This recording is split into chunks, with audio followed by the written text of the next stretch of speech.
16 minus 16 zero, 20 minus 20 zero, starting में 20 20 sorry starting में zero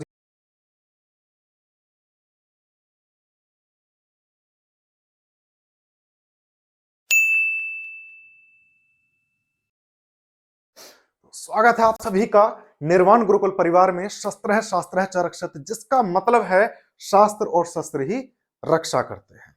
तो आज का अपना जो टॉपिक है इलेक्ट्रिक चार्ज, जिसको आपने देख भी लिया होगा थंबनेल में कि इलेक्ट्रिक चार्ज टॉपिक है, लेकिन हमारा मार्कर गायब हो चुका है। एक मिनट भैया, मार्कर वो पकड़ा देना जरा, पीछे रखा वो पेन रखा होगा, पेन सा काला सा, उसे पकड़ा दो बस। बस कंट्रोल मजनू कंट्रोल, देखिएगा। थैंक यू, बैठ जाइए। तो आज की जो अपनी क्लास है उसमें हमने काफी सारी चीजें पहले ही हम डिस्कस कर चुके थे, जिसमें कि हमने इलेक्ट्रिक चार्ज के बारे में काफी सारा पढ़ा था। उसको एक बार हल्का सा रिवाइज कर लेते, रिपीट कर लेते, ताकि हमारे माइंड में वो चीजें रुकी रहें। ठीक है, माइंड में रुकी रहने के लिए हम सबसे पहली चीज, कुछ गड़बड़ सा मुझे लग रहा है, वो पीडीएफ कहाँ गई। चलिए देखें, इलेक्ट्रिक चार्ज की डेफिनेशन मैंने क्या बताई थी? इलेक्ट्रिक चार्ज की definition, electric charge is the property of matter by due to which it can experience and produce electric effect and magnetic effect. यानी कि इलेक्ट्रिक चार्ज, वैद्युत आवेश, वो चीज, वो प्रॉपर्टी है, वो गुण है जो कि किसी भी वैद्युत और चुंबकीय प्रभाव को उत्पन्न भी कर सकता है और फील भी कर सकता है। क्लियर हुई बात यहां तक? वो रिमोट पकड़ा देना बेटा, बस, थैंक यू।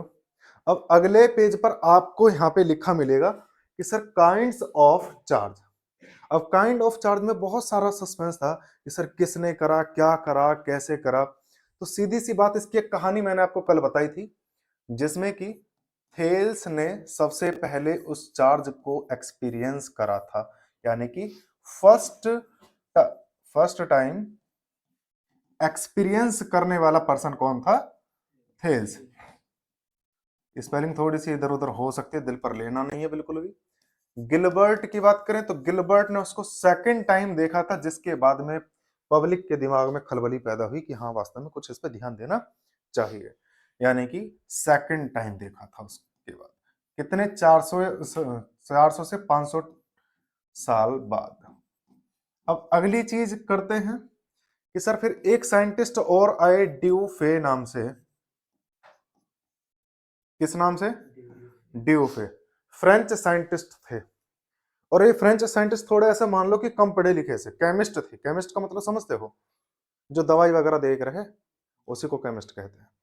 तो ये केमिस्ट थे। तो इन्होंने क्या करा, ड्यूफे ने इनका रखा था नाम रखने की कोशिश करी थी, जो कि गलत नाम था। दूसरी चीज कि सर इन्होंने टाइप देखे थे सबसे पहले, यानी कि आपको मैं यहां लिख करके बता देता हूं। फर्स्ट टाइम काइंड बताए थे इन्होंने, काइंड्स ऑफ चार्ज। ठीक, क्या बताया था? First time kind of charge बताए थे, जिसमें कि इन्होंने बताया था कि जी दो टाइप के होंगे। दो टाइप के कौन कौन से? एक तो होगा वाइट्रस, एक होगा रेजोनेंस, जो कि प्रॉपर्टी के बेसिस पर था। सिंपल सा फंडा है। क्लियर? अब इनके बाद एक और साइंटिस्ट आए, बेंजामिन फ्रैंकलिन। कौन आए? Benjamin Franklin. अब बेंजामिन फ्रैंकलिन ने नशे में बैठ करके, हालांकि नशे में नहीं बैठे, लेकिन नशे में बैठ करके मान लेते हैं, इन्होंने सीधा सीधा बोल दिया कि भाई साहब दो हैं, एक को पॉजिटिव मानो, एक को नेगेटिव मानो। क्योंकि जो ड्यूफे ने बताए थे वो प्रॉपर्टी के बेसिस पर थे, जो कि प्रॉपर्टी चेंज हो सकती थी कंडीशन के अकॉर्डिंग। बात आई समझ में? कोई दिक्कत? अब बात आती है सर ऐसे, जैसे थेल्स की बात करें, थेल्स ने देखा था सबसे पहले किस किस के साथ में? फर, यानी कि बिल्ली की खाल और ग्लास की रोड को कांटेक्ट में रब करके देखा, तो पता चला कि सर एक पॉजिटिव हुआ है, एक नेगेटिव, यानी कि दोनों चार्ज हुए हैं। अब जो ये आए हैं गिलबर्ट, गिलबर्ट ने क्या करा? एबोनाइट लिया और एम्बर लिया, मटेरियल होता है ना। एबोनाइट और एम्बर को आपस में रगड़ा, तब फिर पता चला कि जी चार्ज हो गया। तो कैसे पता चलेगा कि सर कौन सा ऑब्जेक्ट किसके साथ में रब करने पर पॉजिटिव हो रहा है या नेगेटिव हो रहा है? मान करके चलो कि मेरे पास में वो कपड़ा पकड़ा ना भाई, पोछा सा जो भाई गंदा ना है, कोई दिक्कत ना। ये कपड़ा है, जैसे मानकर चलो बिल्ली की खाल है। अब इसको मैंने मान लिया कांच की छड़, अगर मैं दोनों को आपस में ऐसे रगड़ रहा हूं तो दोनों में चार्ज ट्रांसफर हो रहा है, लेकिन जब चार्ज ट्रांसफर हुआ है तो किस पे कौन सा वाला चार्ज है, कि पॉजिटिव ये हुआ है कि ये हुआ है, ये नेगेटिव हुआ कि ये नेगेटिव हुआ, पता कैसे चलेगा? तो इसका सीधा सा कॉन्सेप्ट था कि सर इस आधार पे मैंने कुछ नाम लिखे हैं, इन नामों के बेसिस पे आप सीधा कह सकते हैं कि सर अगर इनमें से कोई से भी दो ऑब्जेक्ट ले लो और उनमें से अगर एक ऑब्जेक्ट ऊपर है तो ऊपर वाला हमेशा पॉजिटिव होगा और जो नीचे है वो वाला हमेशा नेगेटिव होगा। Is that clear? सिंपल सा कॉन्सेप्ट है। कैसे, अब थोड़ा सा समझो। भाई मैं कह रहा हूं कि मैंने एक तो ली लकड़ी, लड़की नहीं लकड़ी, ठीक है, वुड, वुड के साथ में मैंने एबोनाइट ले लिया, रब कर रहा हूं दोनों को, तो वुड कैसा चार्ज होगा?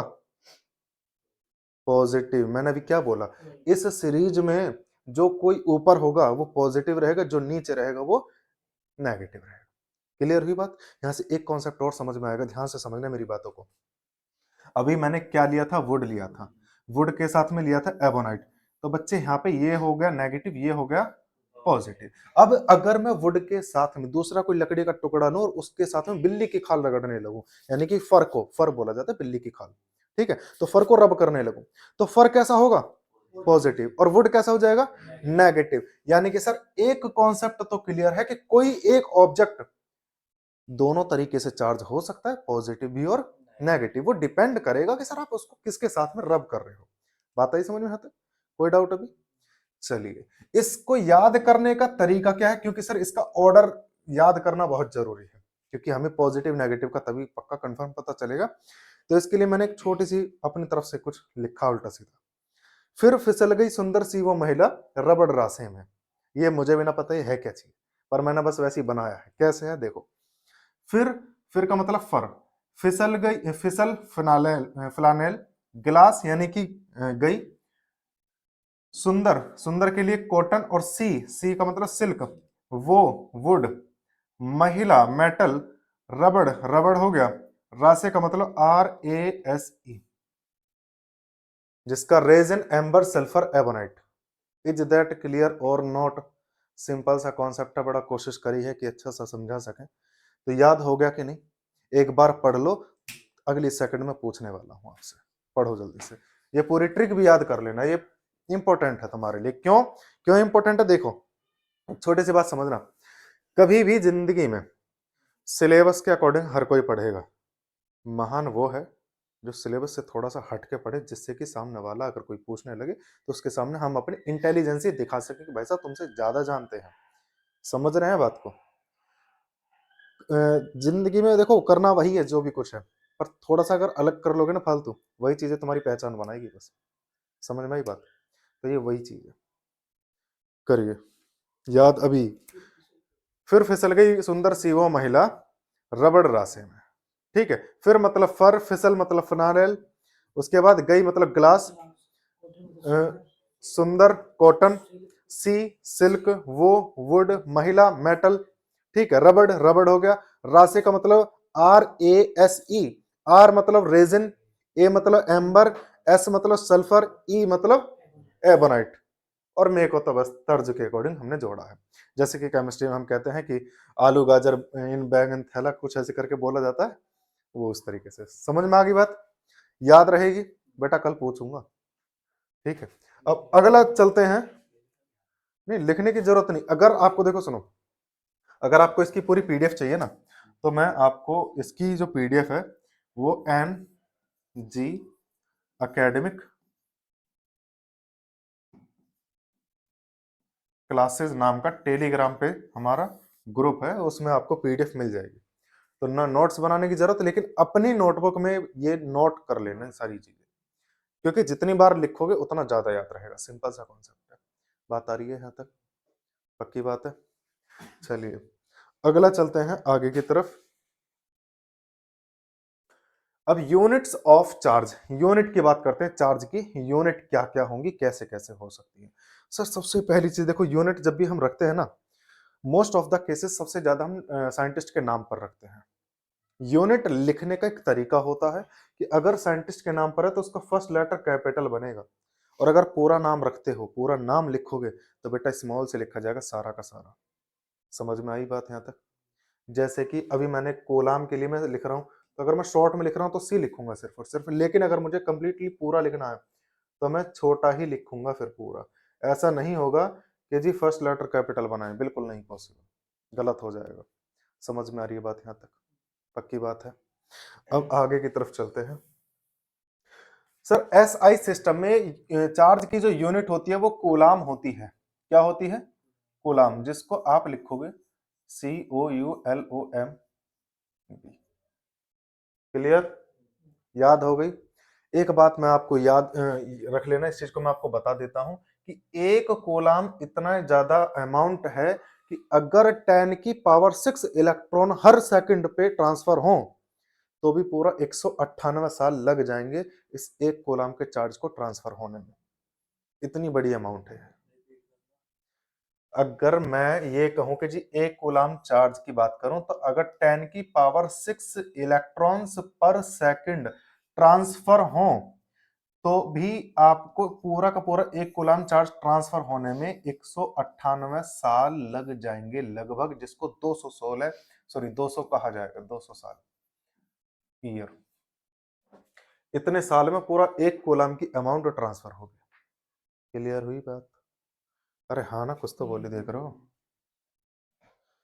अब अगली चीज की बात करें सर सीजीएस सिस्टम की, तो सीजीएस का मतलब सेंटीमीटर ग्राम सेकंड, यानी कि छोटी यूनिट है ना।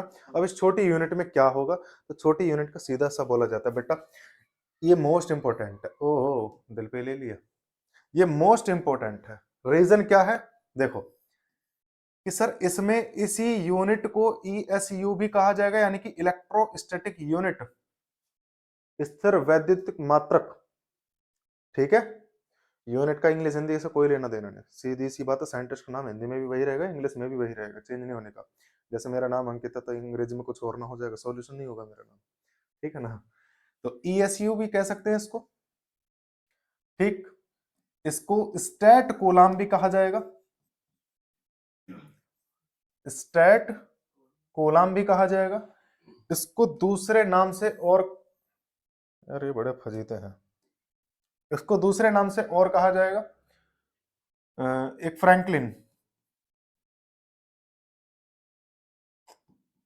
क्या कहा जाएगा? फ्रैंकलिन। और इसकी जो वैल्यू रहने वाली है वो आप सीधा से एक लिखना जी, एक कोलाम में 3 × 10⁻⁹ होता है। अब एक बात मुझे बताओ इधर फोकस करके कि सर ये जो ESU है छोटी यूनिट है कोलाम से या बड़ी है? अगर मैं कहता हूं, सुनना मेरी बात समझना, अगर मैं कहता हूं कि मैं जी 10 लोगों के ऊपर काम करता हूं तो वो 10 लोग मुझसे छोटे होंगे कि बड़े होंगे? पद में, पद में तो छोटे ही होंगे, जाहिर सी बात है। तो अगर मैं यहाँ पे कह रहा हूँ कि जी एक कोलाम 3 × 10⁹ ESU के बराबर है, तो कहने का मतलब ये है कि सर ESU जो है ना वो छोटा है। बात आई समझ में? और ये बड़ा है। आपसे ये नहीं पूछा जाएगा जी एक कोलम में कितने ESU होते हैं, आपसे पूछा जाएगा कि जी एक ESU कितने के बराबर होता है। तब आप बोलेंगे सर 1/3 × 10⁻⁹ कूलाम होते हैं। समझ में आई बात? इतनी पक्की बात है, याद हो जानी चाहिए ये। डेली का 1.5 घंटा पढ़ना, ज्यादा पढ़ना नहीं, पागल हो जाओ कभी, मेरे जिम्मा पड़े थारे घर वाले, है ना। अब आगे की बात, सर लार्जेस्ट यूनिट, ये अजीब सा लग रहा है, लार्जेस्ट यूनिट कौन सी होगी, सबसे बड़ी? देखो ये कूलाम अपने आप में वास्तव में बहुत ज्यादा बड़ी है, लेकिन उससे भी ज्यादा बड़ी यूनिट कौन सी होगी? तो ये बनती है, देखो पहले मैं इसकी वैल्यू बता देता हूं। यहाँ पे बेटा फ्रैंकलिन है ना, और फ्रैंकलिन को FR से लिखा जाता, चमक नहीं रहा है, फेवरेट कलर ले लेते हैं गर्ल्स का है। देखो लार्जेस्ट यूनिट के लिए, ये तो चमक तो रहा होगा ना, देखना भाई चमक रहा है क्या? यहाँ लिखा है। ओके, नहीं चमक रहा तो भाई आ जा, कति उच्च विचार हैं आपके भी। लार्जेस्ट यूनिट, लार्जेस्ट यूनिट कैसे बनेगी? अब देखो दिख जाएगा। लार्जेस्ट यूनिट का सीधा सा कॉन्सेप्ट है सर, एक कोलम हमें पता है कि जी बहुत सारे ऑब्जेक्ट पे बनेगा, है ना। एक इलेक्ट्रॉन पे कितना होता है 1.6 इंटू 10 की पावर माइनस का 19 कूलम चार्ज होता है। लेकिन अब अगर मैं बात करूं लार्जेस्ट यूनिट, बड़ी से बड़ी, तो मुझे इतना बताओ सबसे बड़ा नंबर क्या है पूरी फिजिक्स में। तो सबसे बड़ा नंबर एवोगाद्रो नंबर होता है। सबसे बड़ा नंबर की अगर मैं बात करूं, एवोगाद्रो नंबर, जिसको कहा जाता है कि जी 1 मोल इक्वल्स टू 6.022 इंटू 10 की पावर 23 एटम, है ना। अब कहने का मतलब यह है कि अगर सर एवोगाद्रो नंबर के बराबर इलेक्ट्रॉनों पे जो चार्ज होगा उसको बोला जाएगा सबसे बड़ी यूनिट, जिसका नाम है फैराडे। क्या नाम है? फैराडे। Is that clear? यानी कि आप लिखोगे कि सर एक फैराडे बराबर होगा 96,483 कूलाम, जिसको लगभग में 96,500 कूलाम लिखा जाता है। समझेगा ये बात को? ये कब निकलेगी वैल्यू कि सर जब आप, अगर देखो मैं अगर ऐसे करूं कि एवोगाद्रो नंबर की संख्या के बराबर आपको यहां पर नंबर लिखना है, यानी कि 6.022 इंटू 10 की पावर 23 मल्टीप्लाई किसके साथ कर रहे हैं आप? मल्टीप्लाई करेंगे सर एक इलेक्ट्रॉन के चार्ज, यानी कि इतने सारे इलेक्ट्रॉनों पे जो चार्ज होगा वो हमारा 96,500 इतना आएगा। बात आई समझ में? रिपीट करने वाली इसमें अब क्या बात रही भाई? सीधी सी बात देखो, सुनो, अगर मैं कह रहा हूं कि एक इलेक्ट्रॉन पे इतना चार्ज है, अब मैं गठिया मार के इलेक्ट्रॉन ले लूं कितने सारे एवोगाद्रो नंबर के बराबर, तो उसमें जो टोटल चार्ज बनेगा वो कितना बनेगा? 96,500, जिसको एक फैराडे कहा जाएगा। समझेगा ये बात को? एक फैराडे कहा जाएगा। क्लियर हुई बात? ये याद रखनी है सारी चीजें, है ना, क्योंकि पटरी पे आने पे तुम्हें थोड़ा सा मेहनत करना पड़ेगा।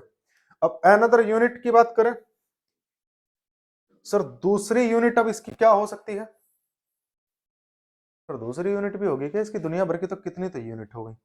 अब एक और यूनिट, ये था ESU, इलेक्ट्रोस्टैटिक यूनिट। अब यहां पे आप यूज करेंगे ESU, इलेक्ट्रोस्टैटिक यूनिट। सॉरी गलत हो गया, ESU ही लिख दिया, EMU, इलेक्ट्रोमैग्नेटिक यूनिट। क्या होगा? Electromagnetic unit. समझ में आई बात? अब फोकस करो यहां पे कि सर इलेक्ट्रोमैग्नेटिक यूनिट किसके बराबर होगी? तो सर ये 10 कूलाम चार्ज के ग्रुप को एक EMU कहा जाएगा। कोई डाउट? पक्की बात? बस सीधा सा कॉन्सेप्ट। अब सबसे छोटी कौन सी, वापस से इस पर रिपीट करते हैं।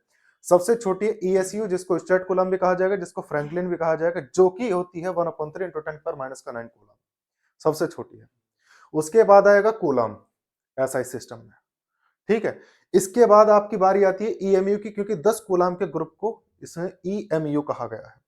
अब इससे भी ज्यादा बड़े ग्रुप को सर ये रहा, क्योंकि 96,000 लगभग 96,500 कूलम को एक ग्रुप बना दिया, जिसको बोला गया फैराडे। तो सबसे बड़ी यूनिट, फिर उससे छोटी, फिर उससे छोटी और सबसे छोटी। क्लियर है? कोई डाउट अभी फिलहाल? चले आगे। अब आगे चलते हैं।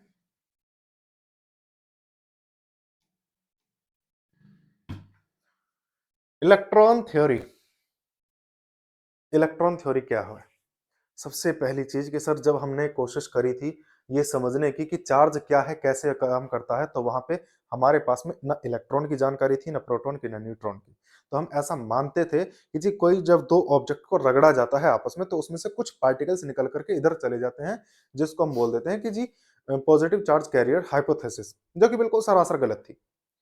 क्योंकि अब पता चला, इलेक्ट्रॉन की डिस्कवरी के बाद पता चला कि सर प्रोटॉन जहां होते हैं, जो कि प्रोटॉन पॉजिटिव होते हैं, तो प्रोटॉन अपनी जगह को छोड़ नहीं सकते, चाह कर भी नहीं छोड़ सकते। तो सीधा सा कॉन्सेप्ट है कि सर हमें क्या मानना पड़ेगा कि दो एटम लेने पड़ेंगे और वो दो एटम के अंदर न्यूक्लियस बनेंगे, सीधी सी बात है। और उन न्यूक्लियस में एक प्रोटॉन होगा, एक न्यूट्रॉन, मतलब सॉरी एक नहीं, प्रोटॉन होंगे और न्यूट्रॉन होंगे। नंबर वेरी करेगा जैसा उसका एटम का नंबर होगा। Is that clear? अब बाहर की आउटर मोस्ट सेल में इलेक्ट्रॉन्स होंगे। मैं एक ही इलेक्ट्रॉन रिप्रेजेंट कर रहा हूं, हालांकि होंगे काफी सारे।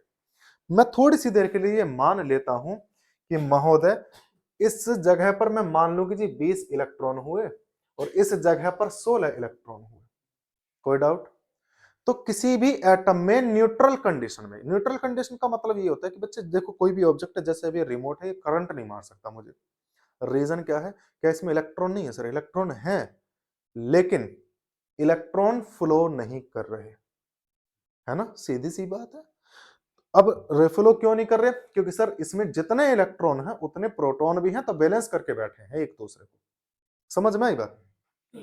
तो अगर 16 इलेक्ट्रॉन है तो 16 ही प्रोटॉन होंगे। अब न्यूट्रॉन की नंबर वेरी करता है अकॉर्डिंग टू उसका कौन सी पोजीशन पे है मेंडलीव की। हमारे लिए इंपॉर्टेंट ये है ही नहीं, अभी हम इसको बाद में डिस्कस करेंगे। हम सिर्फ प्रोटॉन इलेक्ट्रॉन को ही डिस्कस करने वाले हैं इस चीज में। अब प्रोटॉन यहाँ पे 20 बैठेगा। अच्छा, इस एटम को समझने से पहले थोड़ा सा ऐसा समझ लेते हैं कि जैसे न्यूट्रॉन जो है, वो न्यूट्रॉन एक टीचर की तरह मान लो कि भाई हैवी टीचर है, ठीक ठाक, जिसका रोला है, लेकिन कितना भी कैडा मास्टर सही, बालक पागल बनाने में 2 सेकंड लगा, सीधी सी बात है। अब क्या है कि अगर टीचर दमदार है, पढ़ने वाले बालक हिल भी ना सकते, क्योंकि वे तो बिल्कुल आज्ञाकारी हो। वे तो कहें बाबूजी जैसे तुम कह दोगे वैसे ही मानेंगे, हम ना जा रहे बिल्कुल ही बाहर है। अगर बाहर कुछ हो भी रहा होगा नजर भी ना घूमे हमारी, तो पढ़ने वाले इनके चौचले बता रहा हूं मैं। और जो बैक बेंचर होएगा वो क्या करे? सबसे पीछे बैठेंगे गेट के पास। जैसे ही मास्टर की नजर बची, पिटना ही तो ज्यादा ज्यादा पीटी तो ले, क्या फर्क पड़ रहा, दे ही मजबूत होगी। गेट के पीछे से बाहर चुप निकल जाएगा और वापस आ जाएगा, है ना। इस एग्जांपल को याद रखना, इसमें समझाऊंगा। ये हो गया मास्टर, ये हो गया पढ़ने वाले बालक, और ये हो गया बैक बेंचर। यानी कि न्यूट्रॉन मास्टर है, प्रोटॉन पढ़ने वाले बालक, इलेक्ट्रॉन बैक बेंचर है। क्लियर हुई बात यहां तक? अब एक बात देखो, जब मैंने इस ए ऑब्जेक्ट को इस बी ऑब्जेक्ट के साथ में रब करा, तो रगड़ने पर कुछ इलेक्ट्रॉन्स इधर उधर ट्रांसफर होंगे, तो कहां से कहां निकलेंगे? सर वहां से निकलेंगे जहां ज्यादा होंगे। जो खुद ही भिख मंगा वो कैसे दे देगा? जिसके पास ज्यादा इलेक्ट्रॉन है वहीं से निकलेंगे। अच्छा, ये कब तक दे सकता है? सर कोई भी दानी आदमी तब तक दान देगा आज के टाइम में कि उसके अपना खुद का ज्यादा घाटा ना हो जाए। बराबर कर सकता है, अपने को गरीब करके दूसरे को मालदार नहीं करेगा। एक कंडीशन है, उसको एक्सेप्शन मान लेते हैं। समझ रहे हो? चलिए देखो, अब यहां से कितने इलेक्ट्रॉन ट्रांसफर हो कि ये बराबर पे आ जाए? 2 इलेक्ट्रॉन ट्रांसफर होने चाहिए कि ये भी बराबर हो जाएगा, वो भी बराबर हो जाएगा। और बराबर होकर के कितने बनेंगे? सर इस पे बनेंगे 18 और इस पर भी बनेंगे 18 इलेक्ट्रॉन। यहां तक बात समझ में आई? कोई डाउट? अब आगे चलते हैं। एक मिनट रुक जाइए बस, ये कौन है इतना जो परेशान है? आदमी बड़ा परेशान रहा। अब देखो, यहां तक समझ में आ गई बात। 18 बचे वहां भी, 18 बचे यहां भी। अब जो चार्ज की कैसे कैलकुलेशन करें? तो चार्ज किसी भी एक एटम की अगर आप बात कर रहे हो ना, तो ये देख लो कि प्रोटॉन से कितने कम है या कितने ज्यादा है, ऐसा ही चार्ज होगा। अगर मैं बात करता हूं सर इस पे चार्ज कैसा होगा, तो number of proton minus number of electron multiply एक इलेक्ट्रॉन पे चार्ज कितना है। समझे गए? कोई दिक्कत? मैंने बताना जरा कितना बचेगा। नंबर ऑफ प्रोटॉन 16, अब कितने हैं 18, माइनस का 18 करा, मल्टीप्लाई में ई करा, कितना बचा माइनस का 2 ई। Is that clear? अब यहां पे फोकस करें तो यहां पे भी सेम टू सेम कॉन्सेप्ट लगाओगे। नंबर ऑफ प्रोटॉन माइनस का number of electron multiply electron. Sir proton कितने हैं? 20 हैं। अब इलेक्ट्रॉन कितने हो गए सर? 18। तो 20 में से 18 जाएंगे और इलेक्ट्रॉन की मल्टीप्लाई होगी, कितना बचेगा सर? प्लस में बचेगा, 2 इलेक्ट्रॉन के चार्ज के बराबर बचेगा। क्लियर हुई बात यहां तक? ज्यादा कोई कैडी बात तो ना है?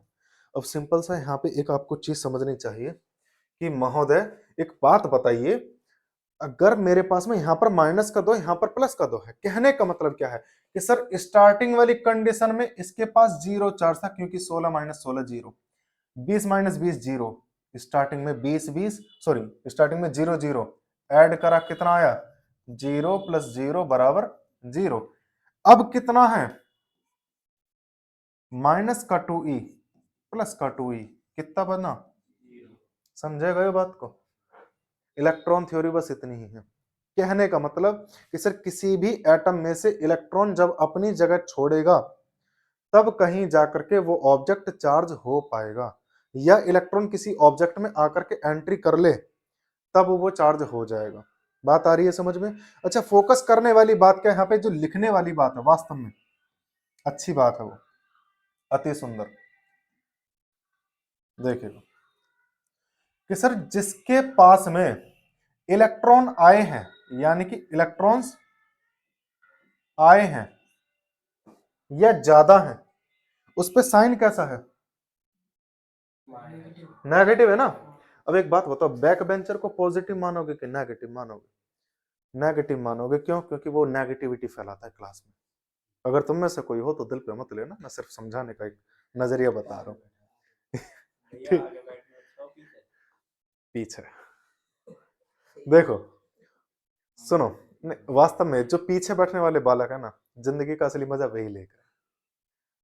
और एक बात और बता देता हूँ, आगे बैठने वाले बालक अपनी लाइफ में इतना जल्दी सक्सेस नहीं हो पाते जितना जल्दी पीछे वाला सक्सेस हो जाता है। ये भी मैं बता रहा हूँ, क्योंकि वो टेंशन नहीं लेता, वो हर एक चीज को आसान करने का तरीका जानता है। और पढ़ने वाले बालक, भाई साहब यूं पढ़ना कैसे, वो बस वो टारगेट बना के चलते हैं, भाई साहब यूं पढ़ना ही है तो पढ़ना है, चाहे इससे कुछ भी होता हो ठीक है, ना होता हो तो ठीक है। बैक बेंचर को पता है कितना पढ़ना, कब पढ़ना, वो तरीका जानता है। बात खत्म। ठीक है, अब सुनो मेरी बात, मैं क्या समझाना चाह रहा हूँ। अब अगर आपकी क्लास में अभी ठीक ठाक अपने अमाउंट है कि बराबर पढ़ने वाले हैं, बराबर ही बैक बेंचर है, अब पीछे वाले दरवाजे से बहुत सारे बैक बेंचर आ जाए, तो कैसे लोग ज्यादा बढ़े हैं? नेगेटिव बढ़े हैं। वही सीन इधर है, अगर इलेक्ट्रॉन बढ़े तो बेटा कैसा होगा चार्ज? नेगेटिव होगा। और अगर इलेक्ट्रॉन निकल जाए तो पॉजिटिव हो जाएगा, क्योंकि अब इलेक्ट्रॉन निकल गए तो पॉजिटिविटी ज्यादा है क्लास में। सीधा सा कॉन्सेप्ट है, बात आई समझ में? जो एग्जांपल मैंने बताया, एग्जांपल याद रखना, सारा कॉन्सेप्ट उसी से रिलेट कर जाएगा, कहीं से कहीं तक भी जैसा आपको ठीक लगे वहां तक देख लेना। ठीक है, यानी कि इलेक्ट्रॉन आए हैं तो कैसा होगा? नेगेटिव होगा, कोई दिक्कत? अब बात करें सर इसकी कि अगर इलेक्ट्रॉन निकल जाए, निकले तो कैसा होगा? पॉजिटिव। क्यों? क्योंकि सर इलेक्ट्रॉन अपनी नेगेटिविटी बाहर लेकर निकल गए तो अंदर क्या बचा? पॉजिटिव बचा। इज दैट क्लियर और नॉट? समझे हो कि नहीं? पक्की बात। अब चले इससे आगे, इलेक्ट्रॉन थ्योरी अभी पूरी नहीं हुई है, मैं आपको बता दूं, इलेक्ट्रॉन थ्योरी में भी बहुत सारा कॉन्सेप्ट है, लेकिन अब कॉन्सेप्ट जो हम पढ़ेंगे वो टॉपिक वाइज पढ़ेंगे, जैसे जैसी प्रॉपर्टीज हमें डिस्कस करनी होगी वैसे। ठीक है, आगे चलते हैं तब तक। ये रही जी प्रॉपर्टीज ऑफ चार्ज, यानी कि आवेश के गुण की बात करेंगे कि जो चार्ज है उसकी प्रॉपर्टी कैसी रहने वाली है, उसकी प्रॉपर्टी क्या रहेगी। बात आई समझ में यहां तक? सबसे पहली प्रॉपर्टी कैसी है बेटा? नेचर। सर नेचर की बात कर लेते हैं। नेचर में कहने का इतना सा मतलब है बच्चे कि अगर कोई भी पॉजिटिव चार्ज है और एक नेगेटिव है तो अट्रैक्ट करेंगे, नेगेटिव है और पॉजिटिव है तो भी अट्रैक्ट करेंगे, अगर एक जैसे हैं तो रिपेल करेंगे। यानी कि मैं यहां लिख दूं कि जी लाइक चार्जेस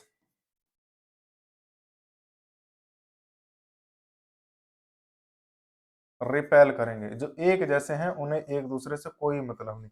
अब थोड़ा सा मेरा वाला एग्जांपल पे बात कर लेते हैं। मैंने इस शुरू में बोला था कि जो खुद ही भीख मंगा वो दूसरे को क्या देगा, है ना? अब एक बात बताना, मैं भी गरीब, मेरा दोस्त भी गरीब, हमारी आपस में तालमेल बैठ जाएगी क्या? मेरी जरूरत पूरी हो जाएगी क्या? नहीं हो सकती। सर मुझे दोस्त ऐसा बनाना पड़ेगा जो मुझसे ज्यादा मालदार हो, ताकि मैं जब मुझे जरूरत पड़े उधार दे सके। सीधी सी बात है कि नहीं? तो मेरा व्यवहार किससे ज्यादा अच्छा बैठेगा? जो मेरे से अलग होगा। अगर मैं गरीब हूं तो मालदार से, और अगर मैं मालदार हूं तो मैं दान देने की कोशिश करूंगा। तो मैं, आपने कई बार देखा होगा फेसबुक पे, यूट्यूब वगैरह पे ज्यादातर अब लोग क्या कर रहे हैं, कर भले ही चाहे कुछ भी धंधा रहे से, मगर एक अच्छा काम जरूर कर रहे हैं कि वो गरीबों की सहायता जरूर करते हैं, कि जी भंडारा कर रहे हैं या जी कंबल बांट रहे हैं सर्दियों में, ऐसा काम जरूर कुछ करते हैं। तो उसका रीजन क्या है कि सर उन्हें अपना व्यवहार बनाना है। तो व्यवहार बनाने के लिए सर एक जैसे चार्जेस से रिपेल करेंगे, और अनलाइक चार्जेस यानी कि विजातीय आवेश, हिंदी में मैं सिर्फ बोल देता हूं, हिंदी वाले भैया लिख करके काम चला लेना, समझे गए हो? देखो अनलाइक चार्जेस क्या करेंगे? अट्रैक्ट करेंगे। सर क्लियर हुई बात यहां तक? अब आगे की बात कर लेते हैं, कंजर्वेशन। वापस आते हैं सर अपने कॉन्सेप्ट पे। कंजर्वेशन का मतलब क्या है? एक बात बताना मुझे, जो दो ऑब्जेक्ट में जो चार्ज आया है उसका मेन पार्ट कौन सा है, किसकी वजह से आया है, प्रोटॉन, न्यूट्रॉन, इलेक्ट्रॉन, इलेक्ट्रॉन की वजह से।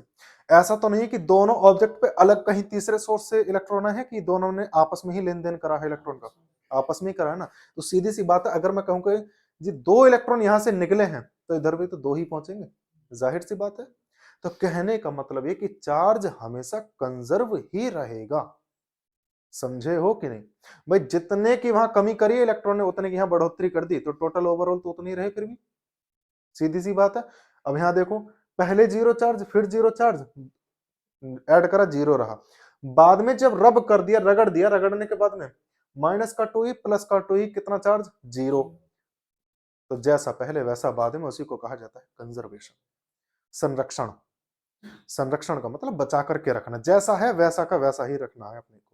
अच्छा, इसका एक एग्जांपल और आता है जो आपको बोर्ड लेवल पे काफी ज्यादा प्रचलन में है, कि एक गामा फोटोन पे अगर हम अल्ट्रावायलेट रेडिएशन इंसिडेंट करते हैं तो वो एक इलेक्ट्रॉन और एक पॉजिट्रॉन में ब्रेक हो जाता है।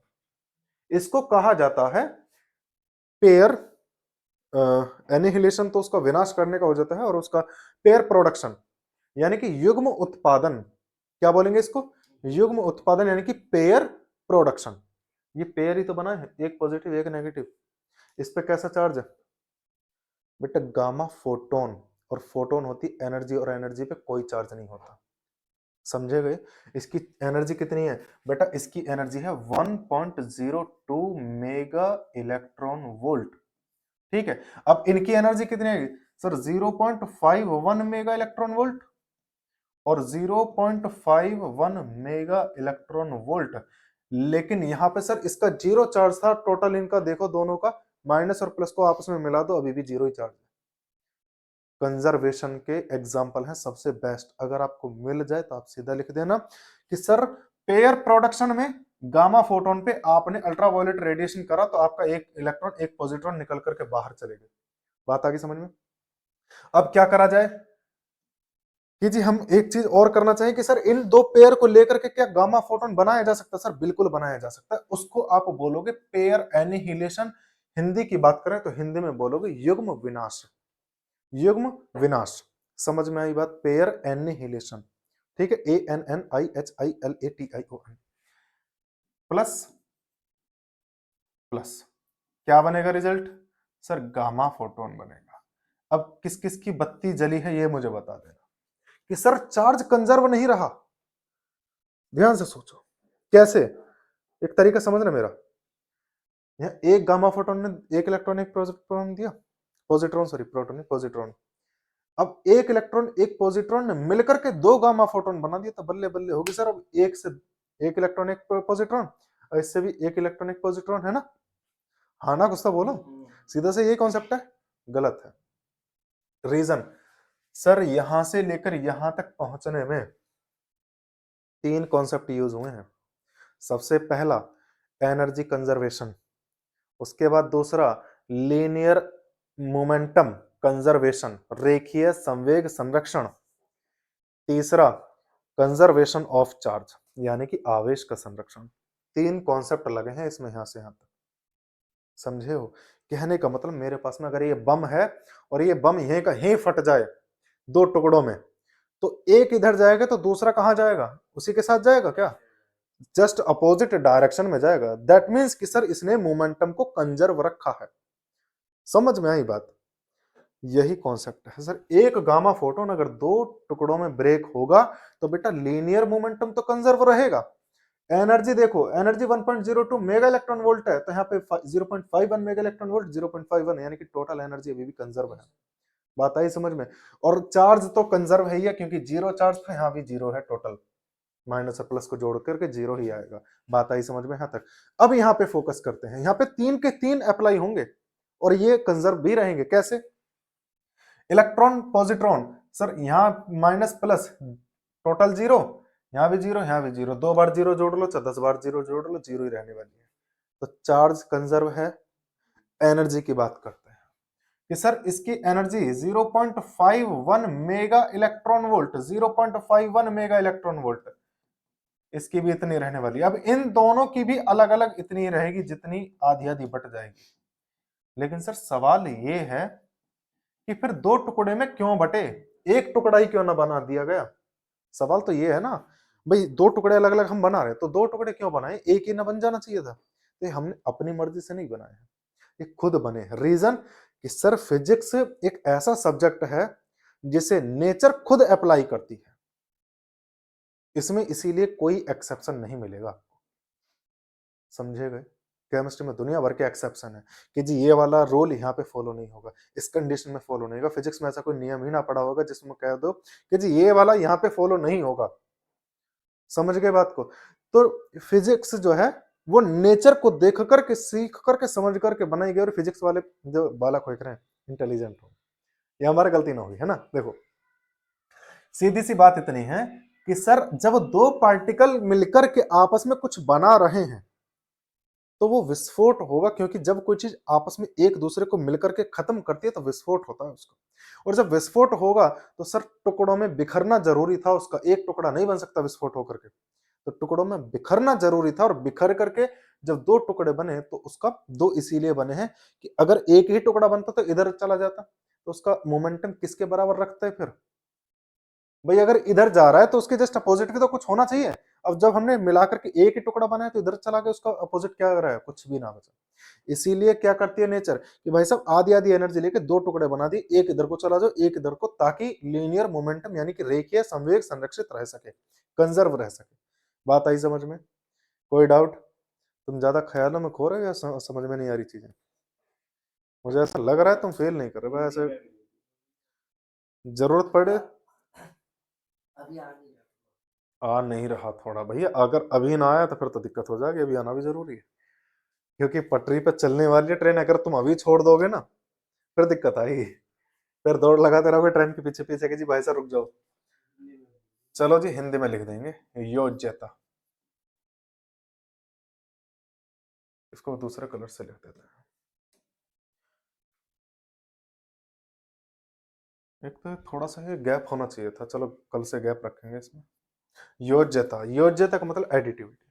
सर चार्ज की एक प्रॉपर्टी होती है कि अगर मैं बात करूं थैला भर करके मैं चार्ज लेकर आ रहा हूं, उसमें कुछ मैंने पॉजिटिव यानी कि धनावेश डाल रखे हैं, कुछ नेगेटिव ऋणावेश डाल रखे हैं, तो टोटल कितना होगा। तो सर चार्ज सिंपल सिंपल सीधा सीधा जुड़ता है एल्जेब्रिक सम के अकॉर्डिंग। बात आ रही है समझ में। एल्जेब्रिक सम का मतलब कि सर सीधा सीधा जैसा भी है, अगर प्लस में है तो प्लस में जोड़, माइनस में तो माइनस में जोड़ो, बस जोड़ दो।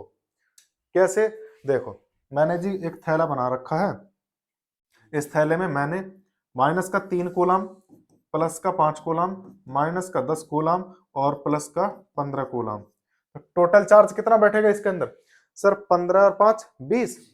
अब ये माइनस वाले ने जोड़ लो, 10 और 3 13 है। अब प्लस का तो 20 हो गया, माइनस का 13 हो गया, टोटल कितना हो गया जी 20 में से 13 घटा दो, क्योंकि घटाना इसलिए क्योंकि माइनस में है। बात आई समझ में। तो कहने का मतलब सर चार्ज जो है, टोटल चार्ज जो है इस तरीके से वर्क करेगा कि जी नेट चार्ज जितना भी आप निकालेंगे वो प्लस, मतलब जैसा होगा वैसा आप उसको जोड़ देंगे, जैसा होगा इसको आप बोलेंगे एलजेब्रिक सम यानी कि बीज गणितीय योग। कैसा होगा, बीज गणितीय योग algebraic sum. Is that clear. इसको बोला जाता है जो सीधा सीधा जुड़ जाए प्लस माइनस के आधार पर, उसको एल्जेब्रिक सम बोलेंगे। क्लियर। अब अगली चीज है आपकी इफेक्ट ऑफ वेलोसिटी। बहुत अच्छा कॉन्सेप्ट है, ध्यान से समझना इसको कि सर इफेक्ट ऑफ वेलोसिटी का मतलब क्या है। अगर मैं कहूं कि सर मेरे पास में ये जो मार्कर है चार्ज है ना, मान लेते थोड़ी देर के लिए चार्ज हालांकि प्रॉपर्टी, लेकिन मैंने कह दिया कि इसके अंदर बहुत सारा ठुसा ठुस मैंने चार्ज भर के रखा है। अब मैं इसको फेंक के मारूं तो क्या चार्ज निकल सकता है, चार्ज कम हो सकता है या ज्यादा हो सकता है। बड़ा सिंपल सा कॉन्सेप्ट है, बड़ा आराम से पूछ रहा हूं, बताओ भाई। मेरे पास में ये ऑब्जेक्ट है, इस ऑब्जेक्ट को मैंने ठोक ठोक करके चार्ज दिया और इसको मैंने फेंक के मार दिया, हवा में जा रहा अभी भी। तो जब हवा में जाएगा या मान लो वैक्यूम में जा रहा है, इसकी स्पीड कितनी भी बढ़ती जाए, मैं कहूं अभी तो 0 है, धीरे धीरे बढ़ती चली जाए, तो क्या इसका चार्ज चेंज हो जाएगा, ना होगा। क्यों ना होगा, बेसिक कॉन्सेप्ट समझो सर, क्योंकि चार्ज आता है इलेक्ट्रॉन के आने या जाने से। अब जब मैं फेंक के मारूंगा तो इलेक्ट्रॉन कौन निकालेगा रास्ते में? कोई बैठा के थोड़ी भेज रहा हूँ कि ले भाई तो एक एक इलेक्ट्रॉन करके फेंकता रहिए इसमें से। सीधी सी बात है, मैंने बेशक फेंक करके मारा, लेकिन अगर इसमें से इलेक्ट्रॉन ना निकले ना जाए तो सर इसका चार्ज चेंज हो ही नहीं सकता। सीधा सा कॉन्सेप्ट है, बात आ गई समझ में? यानी कि सर वेलोसिटी पे कोई फर्क नहीं पड़ता है, does not depend on the, यानी कि does not depend on velocity, वेग पर निर्भर नहीं करता है। बात आई समझ में यहां तक? कोई डाउट? पक्की बात है? चलिए, क्वांटाइजेशन। अब वापस मेरा एक एग्जांपल मैंने आपको बताया था इलेक्ट्रॉन थ्योरी में, जहां मैं तुम्हें ये बोल रहा था कि सर अगर जो पीछे वाला बच्चा है जो क्लास के लास्ट गेट पे बैठा है, अगर उसको जाना होगा तो वो जा सकता है, लेकिन वो इतना कर सकता है क्या जी, मास्टर के डर से अपने आधा हिस्सा काट करके वहीं बैठा कर रख दे अपने शकल को और पूरे पैर स्कूल में भेज दे? संभव ही नहीं, पॉसिबल ही नहीं। तो इसका मतलब क्या है कि सर इलेक्ट्रॉन कभी भी आधा अधूरा नहीं जा सकता। समझ गए? जब इलेक्ट्रॉन आधा अधूरा जा ही नहीं सकता तो उस आधे अधूरे टुकड़े को कहा जाता है क्वांटा, और उसी के बेसिस पर ये बनाया गया है क्वांटाइजेशन। यानी कि आप सीधा कॉन्सेप्ट बोलोगे कि सर क्वांटाइजेशन ऑफ चार्ज का सीधा मतलब है कि जी चार्ज जब भी ट्रांसफर होगा तो वो नंबर ऑफ इलेक्ट्रॉन होगा, और नंबर कैसे होंगे सर? इंटीजर होंगे। कैसे होंगे? इंटीजर। हिंदी की बात करूं बच्चे, पूर्णांक होगा। पूर्णांक का मतलब है कि एक ऐसा नंबर जिसमें कोई भी डेसिमल पॉइंट ना हो, एक ऐसा नंबर जिसमें कोई भी डेसिमल पॉइंट ना हो। बात आ गई समझ में? अब एक बात मुझे बताओ, अगर मैं ऐसा कोई नंबर चाह रहा हूं कि जिसमें कोई भी कोई भी मतलब डेसिमल पॉइंट ना हो, दशमलव बिंदु ना हो, तभी उसी के बेसिस पे मैं बता भी सकता हूं। कैसे? अगर मुझे पूछ लिया जाए कि भैया ये फलाना चार्ज है, अब इस चार्ज पे ये संभव है कि नहीं है, ये चार्ज ये पॉसिबल है कि नहीं है, तो सीधा कॉन्सेप्ट आप क्या लगाओगे सर? इस वाले को कि चार्ज रखोगे यहाँ पे एक इलेक्ट्रॉन का चार्ज यहाँ, नंबर निकालोगे कितने नंबर है, यानी कि कितने इलेक्ट्रॉन इस चार्ज को मिलकर के बना रहे हैं। अगर वो नंबर डेसिमल पॉइंट में आया और आगे पीछे 10 की कोई पावर नहीं है तो सीधा बोल देना सर पॉसिबल नहीं है। अगर नंबर निकल के आया और भले ही उसमें डेसिमल पॉइंट है, दशमलव बिंदु है, लेकिन उसमें गुणा में 10 की पावर कुछ ना कुछ है जो कि उस पॉइंट को खत्म कर रही है, तब बोल देना कि सर बिल्कुल संभव है, क्योंकि वो डेसिमल पॉइंट में है ही नहीं नंबर। फिर समझ में आई बात? इसी के आधार पे एक न्यूमेरिकल है, मैं आपको बताता हूँ। देखिएगा, इस न्यूमेरिकल को करिए जल्दी, सभी नोटबुक पेन वगैरह निकाल लो, अपन बैग अभी तक बैग भी ना खोला लाला।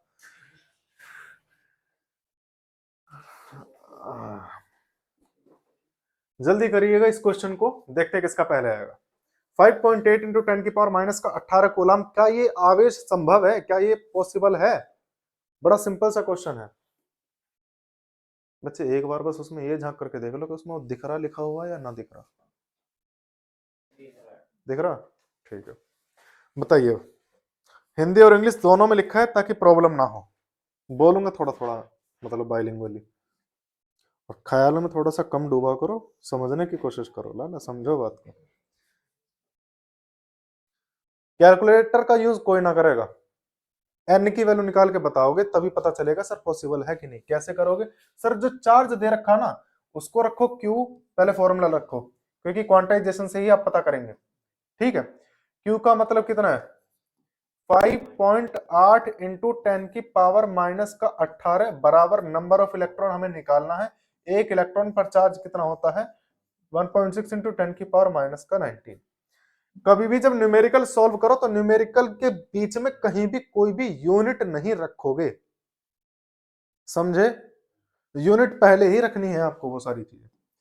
n इक्वल्स टू 5.8 इंटू 10 की पावर माइनस का 18 अपॉन 1.6 इंटू 10 की पावर माइनस का 19। बात आई समझ में? बच्चे अब इसको कैलकुलेट करेंगे, पॉइंट से पॉइंट काटा, वैल्यू कितनी आई सर? 16 एकम 16 और 16 दूनी 32 और 16 थी 48, बचा 10 यानी कि 3 16 छिक्का 96, फिर बचा 4, 16 16 पंजे 80 यानी कि 25। ठीक है, इनटू 10 की पावर कितना है, बेच से ये गया ऊपर पॉजिटिव, ये आया नेगेटिव, यानी कि 36.25। तो बच्चे क्या ये पॉसिबल है? नहीं है। क्यों? अभी सर आपने तो बताया कि सर अगर पॉइंट है 10 की कुछ पावर हो तो n की वैल्यू डेसिमल में रहेगी ना। मैंने ये बोला था कि 10 की पावर की वैल्यू ऐसी होनी चाहिए उस डेसिमल पॉइंट को खत्म कर दे। अभी खत्म नहीं हुआ लेकिन, तो ये संभव है क्या? नहीं है। इसका कहने का मतलब ये है कि सर 36 इलेक्ट्रॉन तो पूरे गए और एक इलेक्ट्रॉन ने सिर्फ अपना चौथा हिस्सा भेज दिया कि जा भैया तू जा, तो ऐसा संभव ही ना है। समझ रहे हैं? तो ये नॉट पॉसिबल होगा, ये चार्ज पॉसिबल नहीं है। समझे हो लाला? कौन हो दिक्कत? पक्की बात? आगे चलो। ऐसे हो समझदार बालक, झाड़ पेड़ लपेटे करो ऐसी ऐसी। क्लियर हुई बात? किस कॉन्सेप्ट से निकालोगे? Quantization of charge. अब अगर मैं कहूं, देखो यहां से बहुत सारे न्यूमेरिकल होंगे आपके। अगर मैं कहूं कि जी मेरे पास में ये कोई एक ऑब्जेक्ट है, इस ऑब्जेक्ट पे 15 इलेक्ट्रॉन की कमी है, तो इस पे पहले तो ये बताओ नेचर कैसा होगा चार्ज का? अगर कमी है, lack of 15 electrons, that what will be the nature of the charge on it? Positive, क्योंकि सर नेगेटिव है ही नहीं तो पॉजिटिव बचेगा। जो नहीं है वो है, जो नहीं है दूसरा है उसका। ठीक, अगर इलेक्ट्रॉन निकाल दिए तो पॉजिटिव बचे, इलेक्ट्रॉन आ गए तो नेगेटिव, ऋण आवेश। समझे गए बात को? चलो इसी आधार पे कुछ क्वेश्चंस हैं, करो इसको सोल्व। मैं नहीं हेल्प करूंगा, आप जल्दी करिए, जल्दी जल्दी लपेटो।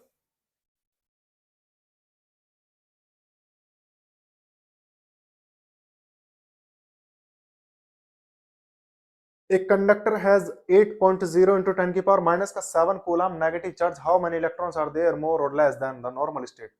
कहने का मतलब आपको यहाँ पे क्या निकालना है? सबसे पहले मुझे बताओ कि आप कॉन्सेप्ट क्या लगाओगे और निकालोगे क्या? पूछ क्या रहा है इसमें? नंबर ऑफ इलेक्ट्रॉन्स, इलेक्ट्रॉनों की संख्या, कितने इलेक्ट्रॉन। बात आ गई समझ में? जब नंबर ऑफ इलेक्ट्रॉन निकालोगे तो सर एक ही कॉन्सेप्ट पढ़ा है हमने नंबर ऑफ इलेक्ट्रॉन निकालने का कि Q बराबर n। समझे हो? अब अगर जो चार्ज दे रखा है उस चार्ज को रखोगे, सर ये रहा जी चार्ज, ये चार्ज होता है, आवेश होता है, ये एक इलेक्ट्रॉन पर आवेश है, इसको तो कभी देगा ही नहीं। वो तो तुम्हें याद रहना चाहिए दिमाग में सेट होकर के।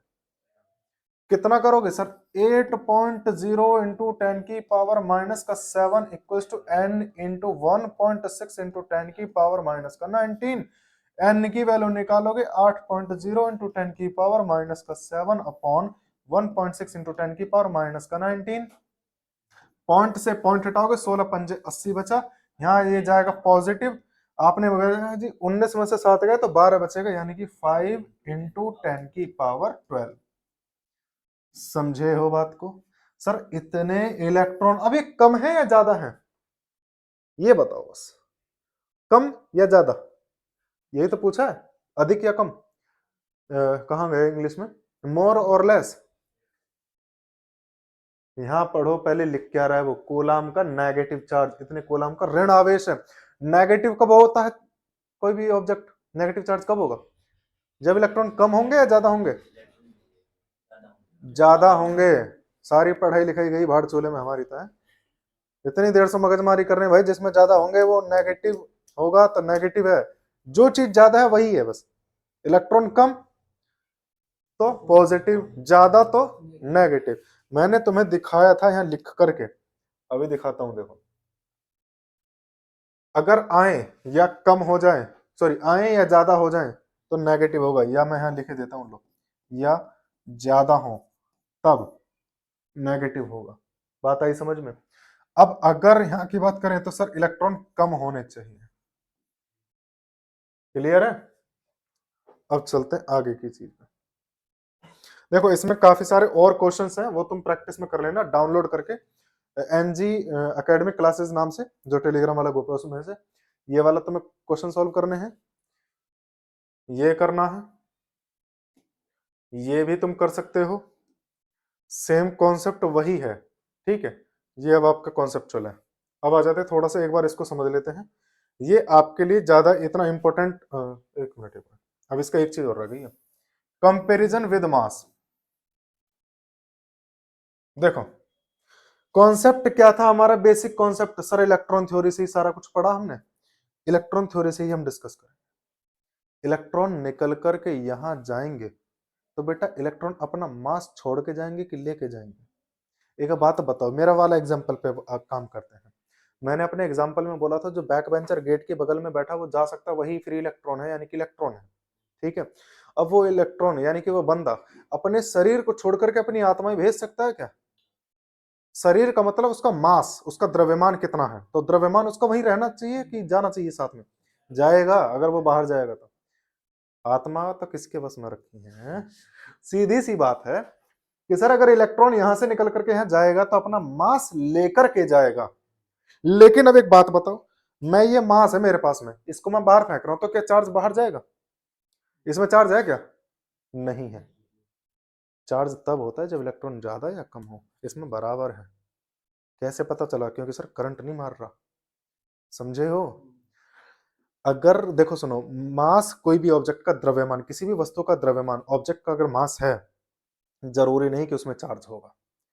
लेकिन अगर किसी ऑब्जेक्ट पे चार्ज है तो ये 101% गारंटी सर उसमें या तो मास कम होगा या ज्यादा होगा, क्योंकि डिपेंड करेगा चार्ज कैसा है।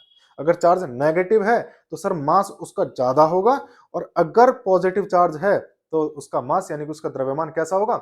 कम हो जाएगा, क्योंकि इलेक्ट्रॉन निकल चुके।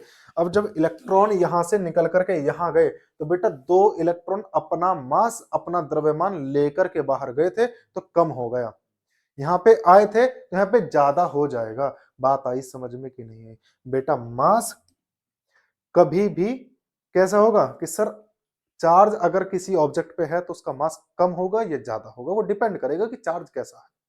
बात आई समझ में? आप यहां पर लिखना नेगेटिव चार्ज है यानी कि ऋण आवेश है, तो सीधा लिखना बराबर मास ज्यादा होगा, मास ज्यादा होगा यानी कि द्रव्यमान ज्यादा होगा।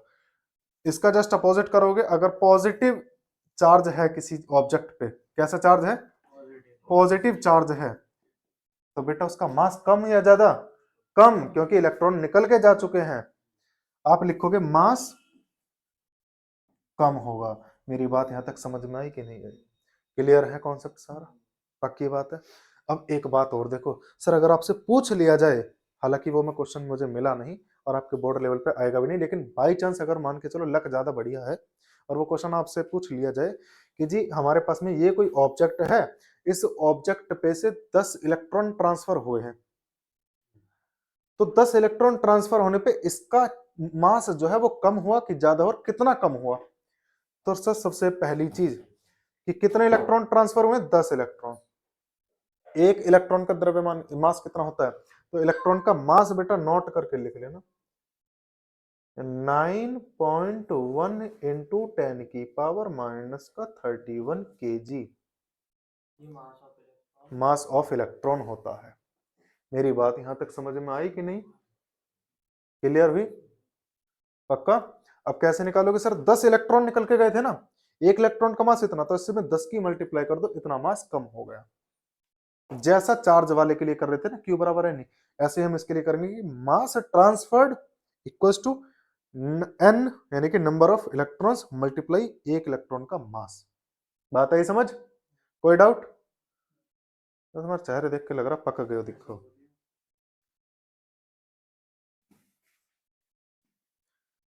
मास ट्रांसफर्ड यानी कि स्थानांतरित द्रव्यमान बराबर नंबर ऑफ इलेक्ट्रॉन, कितने इलेक्ट्रॉन ट्रांसफर हुए हैं, आए हैं या गए हैं, ठीक है, और एक इलेक्ट्रॉन का मास। समझे मेरी बात को? कौनो दिक्कत समस्या परेशानी? अब पक्की बात है, पढ़ाई से रिलेटेड, दिल पे ना लेनी बात ज्यादा। क्लियर है ना यहां तक? चलिए अब आगे का कॉन्सेप्ट देखो, बस इस पे और इस पे ज्यादा फोकस करना। इस पे मैं इसको बस एक लाइटली समझा देता हूँ, हालांकि तुम्हारे सिलेबस में इस बार है नहीं, जो अपडेटेड सिलेबस है उसमें है ही नहीं, पर इसको मैं लाइटली समझा देता हूँ आपको। बस यहाँ से एक एमसीक्यू पूछा जाएगा और वो आपसे क्या पूछा जाएगा वो मैं बता देता हूँ। देखो, ये जो बोतल आपको दिख रही है, बोतल है, यहाँ पे एक जो ढक्कन लगा रखा है और इसके बाद यहाँ पे ये पूरा मेटल का है, मेटल के बाद में यहाँ पे गोल्ड लीफ है, ये लिखा है ना गोल्ड लीफ। गोल्ड लीफ का सीधा सा मतलब है कि बेटा ये सोने की पत्ती है जो कि इस तरीके से है। और सोने की पत्ती क्यों ली? क्योंकि सर सोने की पत्ती बहुत ज्यादा पतली करी जा सकती बिना तोड़े, समझ रहे हो? और इसकी थिकनेस कितनी है? तो उसकी जो मोटाई रहेगी ना 2.1 इंटू 10 की पावर माइनस का 6 मीटर, इसकी थिकनेस इतनी लोगे आप, समझेगा ये बात को? इसकी जो मोटाई है वो पत्ती की मोटाई, समझ रहे हो कितनी पतली है? टूटता ना सोना आराम से। 1 सेंटीमीटर क्यूब का अगर टुकड़ा है ना सोने का, तो बेटा कई किलोमीटर 20 या 10 किलोमीटर लंबा पूरा तार बनाया जा सकता है बिना तोड़े। अब समझ लो सोने क्या है, यही हमारे वैल्यू है उसकी। देखो ये आपका मेटेलिक होगा। देखो सुनो, मैं कहूं जी मेरे पास में ये चार्ज्ड ऑब्जेक्ट है, मुझे पता करना है कि ये क्या वास्तव में इसमें चार्ज है या नहीं।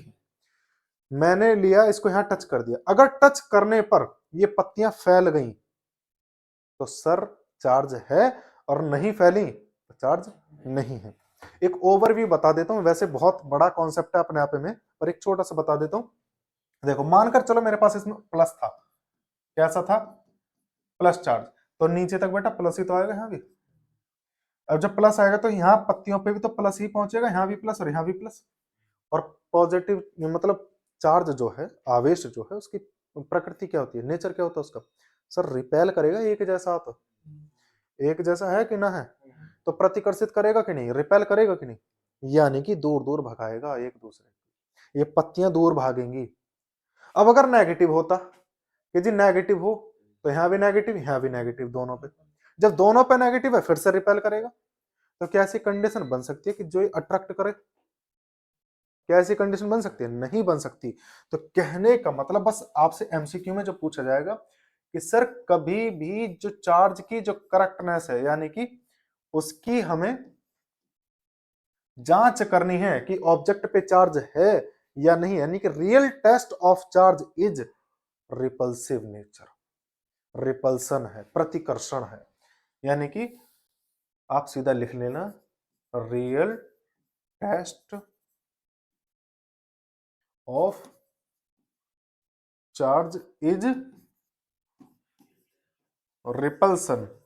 हिंदी की बात करें तो देखो सुनो,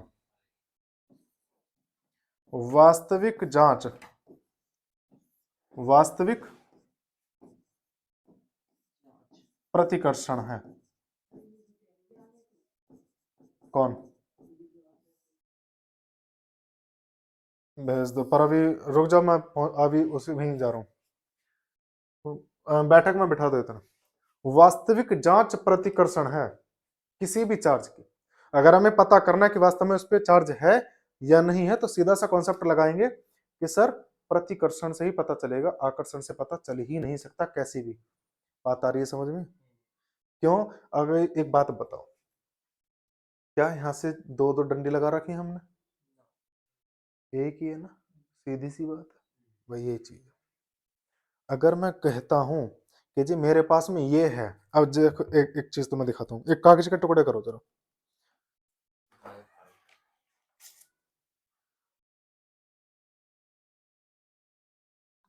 देखो चूरन से झड़ रहा, डैंड्रफ ज्यादा ही है, इसका मतलब ये ना नहाते ना, नहा में तो पूरा है, लेकिन क्या करें, जो चांद पे जो चांद बन रहा ना, यही मर बन रहा बाल उड़ने।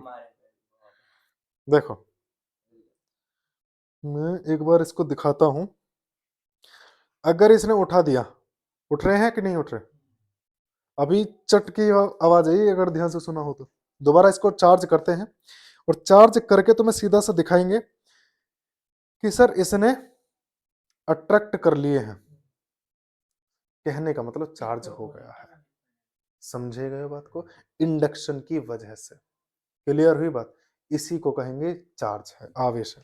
ठीक, अब अगर हमें पता करना है कि वास्तव में है कि नहीं है, तो जी पता करेंगे यहां से, और यहां ऐसी कोई कंडीशन नहीं बनाई जा सकती जिसमें कि अट्रैक्शन हो। इसीलिए real test of charge is repulsion, कभी भी अगर आपको ये जांच करनी हो कि चार्ज है या नहीं, तो आप सीधा कॉन्सेप्ट लगाओगे, कौन सा, कौन सा, रिपल्सन, अट्रैक्शन नहीं होगा, समझ गए, पक्की बात है। अब कुछ एक चीज और है, बस इसको क्लियर करके आपको फिर मैं फ्री करता हूँ 2-3 मिनट में, बस जल्दी में, ठीक है ना। देखो, किसी भी चार्जिंग मेथड क्या है, किसी भी चीज को चार्ज कैसे करते हैं, अभी मैंने इसको रगड़ करके चार्ज करा कि नहीं करा, फ्रिक्शन के द्वारा। जब भी आप किसी चीज को फ्रिक्शन से चार्ज करोगे, रगड़ करके चार्ज करोगे, तो बेटा एक नेगेटिव एक पॉजिटिव, बात आई समझ में, यानी कि फ्रिक्शन के द्वारा एक पर पॉजिटिव आएगा, एक पर नेगेटिव आएगा। इज दैट क्लियर और नॉट, बात आई समझ में। अब दूसरा, कंडक्शन। सर मेरे पास में ये कोई चार्ज ऑब्जेक्ट है, आवेशित वस्तु है। अब इस आवेशित वस्तु से मैंने ये कागज लिए जिन पर कोई चार्ज नहीं, लेकिन मैंने टच कर दिया, तो अगर इन पे कोई चार्ज नहीं था और इस पे चार्ज था ज्यादा, तो ये अपना चार्ज इसको दे देगा कि नहीं देगा, बिल्कुल देगा। तो ये भी चार्ज हो जाएगा और ये भी चार्ज अभी भी है, क्योंकि बराबर ही बराबर तो देगा। तो सीधी सी बात क्या है कि बच्चे, कंडक्शन का मतलब होता है टच करना, यानी कि चालन द्वारा। तो चालन द्वारा का मतलब है टच करके चार्ज ट्रांसफर कर दे, समझ गए भाई। मेरे पास में ये दो ऑब्जेक्ट हैं, इसको मैंने चार्ज कर रखे रखा है, इसको मैंने टच कर दिया, तो कुछ चार्ज इसमें रहेगा, कुछ चार्ज इसमें रहेगा, दोनों में चार्ज बराबर बराबर बट जाएगा। समझ में आई बात, इतनी की नहीं, क्लियर हुई बात। बस ये है टच करके, यानी कि सीधा सा कॉन्सेप्ट आप यहां पर लगाना, टच करके। एक गाना भी है ना, टच करके। देखो ये भी एक चीज आता ना, मेरे को याद ना, नहीं सुना देता। देखो, टच करके जब हम करेंगे तो वो बनेगा कंडक्शन, चालन द्वारा। अब एक चीज नोट करो, सर इसके पास है, अरे वैसे नोट नहीं, यहाँ पे फोकस करना है दिल पे ले ली के थी। ये मेरे पास में क्या है, चार्ज ऑब्जेक्ट है, पॉजिटिव, पॉजिटिव आवेश है, धन आवेश है इसमें। अब मैंने इस माउस के साथ में इसको टच कर दिया, तो बेटा पॉजिटिव ही तो ट्रांसफर करेगा कि नेगेटिव ट्रांसफर करेगा, पॉजिटिव करेगा, सीधी सी बात है। अब ये दोनों ऑब्जेक्ट चार्ज हैं, तो कैसे हैं, ये भी पॉजिटिव ये भी पॉजिटिव, बात आई समझ में, क्लियर है भाई। कहने का मेरा मतलब है कि अगर मुझे 100 रुपया पा गए कहीं से, और मेरे ख्याल कोई दोस्त भी है, तो सीधी सी बात है बंटवारा करना पड़ेगा, है कि नहीं है, और बराबर ही होगा, चाहे भले देखे किसी ने से, चाहे उठाए किसी ने से। तो वही है कि अगर इसको भैया 100 रुपया पा गए, यानी कि फालतू है, तो 50 इसको देगा, तो इस पे भी 50 रुपए फालतू और इस पे भी 50 रुपए फालतू, सीधी सी बात। यानी कि पॉजिटिव पॉजिटिव सेम चार्ज आएगा कंडक्शन से, हमेशा याद रखना, सेम चार्ज आएगा कंडक्शन से। बात समझ में आई कि नहीं आई, क्लियर हुई बात। अब आगे की बात करें, इंडक्शन। इंडक्शन का मतलब एक कहावत सुनी होगी, खरबूजे को देख करके खरबूजा रंग बदलता है। बारात में गए, किसी सुंदर सी कन्या को देखा तो आंखें फड़कने लगती हैं, है ना, अपने आप को एकदम ही टंच मंच। रीजन क्या है, सर उसने कुछ नहीं करा, उसने टच भी ना करा तुम्हें, उसने देखा तक भी ना, लेकिन सिर्फ तुमने देखा और अपने आप में सुधार करना शुरू करा, इसको कहा जाएगा इंडक्शन। यानी कि जहां पे बिना टच करे सिर्फ देखा देखी में ही बात हो रही है, उसको बोलेंगे इंडक्शन, बात आई समझ में, यानी कि प्रेरण द्वारा।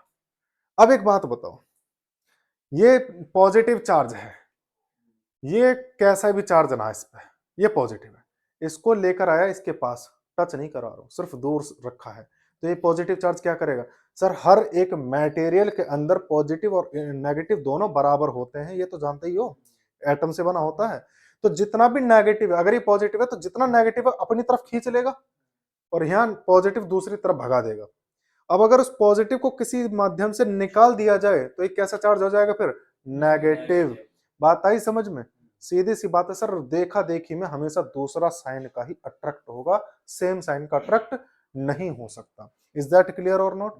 तो कहने का मतलब इंडक्शन में, सर इंडक्शन में अपोजिट अपोजिट आएगा, अगर एक पर पॉजिटिव है तो दूसरे पर नेगेटिव होगा। समझ में आई बात इतनी की नहीं आई, कोई डाउट, पक्की बात। आगे चलते हैं, कुछ क्वेश्चंस कर लेते हैं, सीधा सुनो, न्यूमेरिकल नहीं है, कॉन्सेप्चुअल क्वेश्चंस है 5, फोकस करना है। एक धातु के गोले को वैद्युत से आवेशित किया जाता है, इस कथन का तात्पर्य क्या है, यानी कि a metal sphere is electrically charge.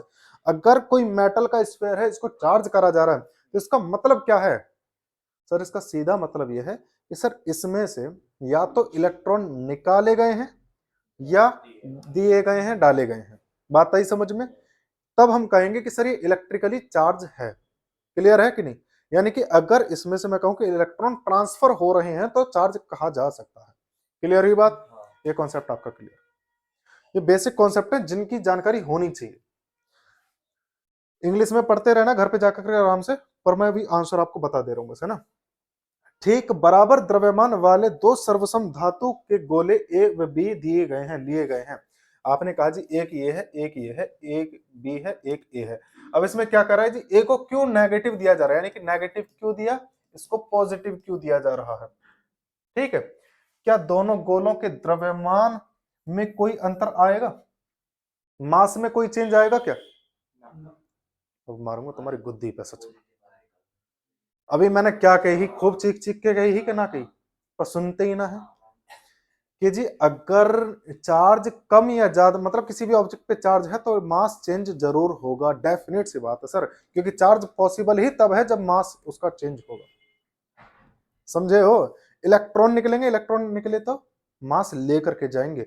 सीधा कॉन्सेप्ट लगाओगे, अगर नेगेटिव आप इसको दे रहे हो, नेगेटिव देने का मतलब है इलेक्ट्रॉन्स आए हैं इस पे, और इलेक्ट्रॉन्स आए हैं तो मास ज्यादा, यानी कि द्रव्यमान ज्यादा हो जाएगा। समझे हो?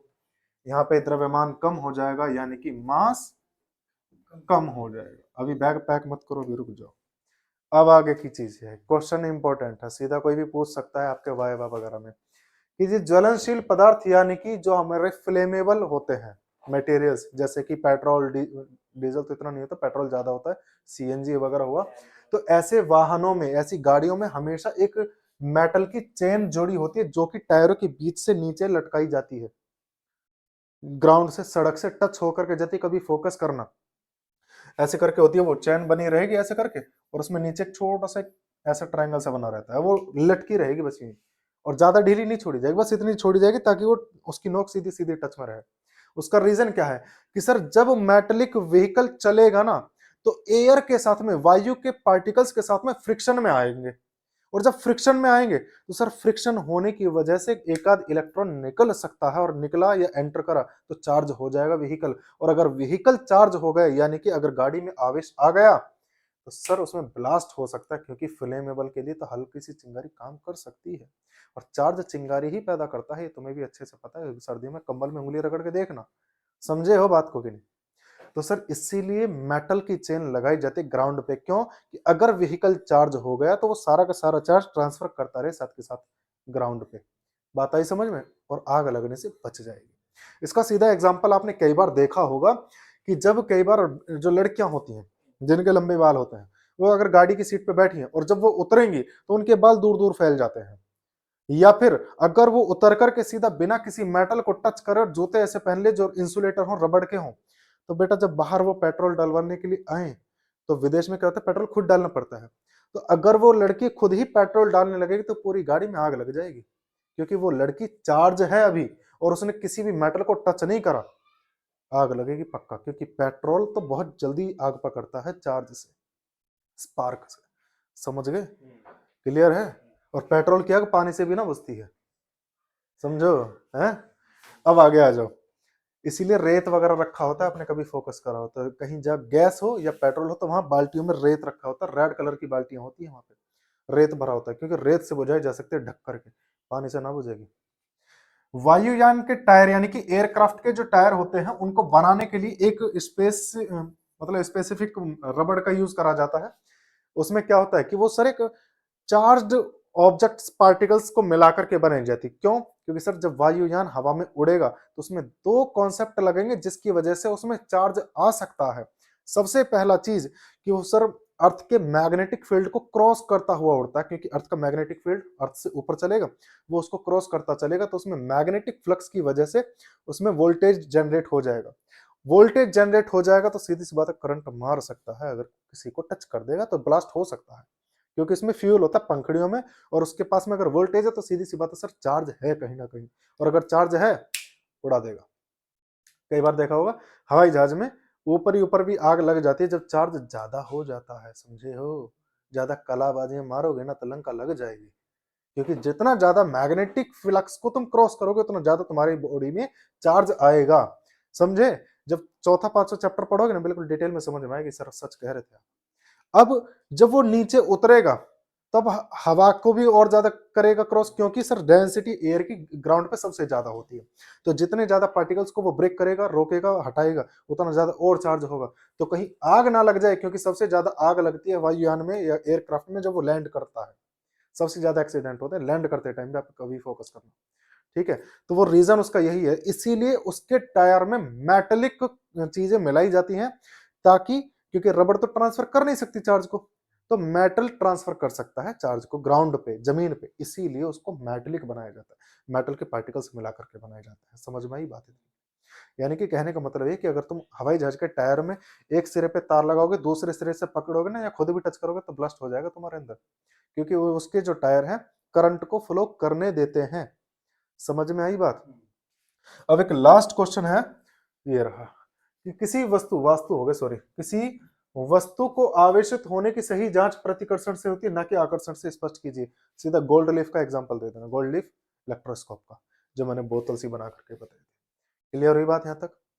अब इन जितना भी मैंने आज की क्लास में जो नोट्स हैं वो मिलेगी आपको एनजी एकेडमिक क्लासेस नाम के टेलीग्राम चैनल पे, वहां से आप उसको डाउनलोड करके सारा का सारा अपनी नोटबुक में बनाना है, डेली का पढ़ना है। और बेटा हिंदी और इंग्लिश दोनों पे फोकस करना है, क्योंकि ये मत सोचना कि जी हम इंग्लिश में है या नहीं समझ में आ रहा है तो काम नहीं करेंगे, मेहनत ज़्यादा करनी पड़ेगी। समझे हो? हाँ, तो चलिए चलते हैं फिर, आज की क्लास के लिए इतना ही करते हैं। जय हिंद, जय भारत। गोविंद गोपाल राधे।